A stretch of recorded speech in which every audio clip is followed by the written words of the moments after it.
काठेगल्लीत दगडफेक, 3 पोलीस जखमी.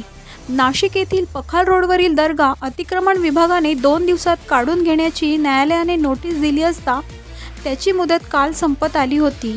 2 दिवसात स्वतःहून अतिक्रमण काढून घेण्याची तयारी धर्मगुरूंनी दाखवली. त्यामुळे पोलीस बंदोबस्त बॅरिकेडिंग करण्यात आले. मात्र धार्मिक स्थळ तोडले अशी अफवा पसरल्यामुळे रात्री 1 वाजता सुमारे 400 जणांचा जमाव जमला. वीज खंडित असल्याने तरुणांनी केलेल्या दगडफेकीत 4 ते 5 वाहनांचे नुकसान झाले. निरीक्षक खैरदार यांच्यासह 3 ते 4 पोलीस जखमी झाले असून जमाव पांगवण्यासाठी अश्रुधुराचा वापर करण्यात आला. धर्मगुरूंनी शांतता राखण्याचे आवाहन मुस्लिम बांधवांना केले आहे. आदेशानुसार काढण्याचं ठरवलं होतं.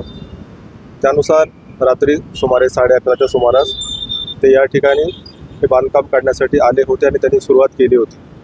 परंतु याच वेळी एका दिशेने उस्मानिया चौक येथे एक गुंड लोकांचा जमाव त्या ठिकाणी याला विरोध करण्यासाठी जमला.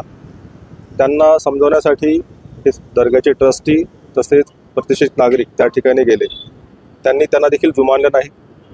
पोलीस स्थानिक त्या ठिकाणी जे हजर होते, अधिकारी होते, वरिष्ठ अधिकारी होते, त्यांनी देखील त्यांना समजवण्याचा प्रयत्न केला. परंतु त्यांना देखील त्यांनी ऐकलं नाही. न ऐकून उलट त्यांनी प्रतिष्ठित नागरिक तसेच पोलीस पथकावर दगडफेक केली.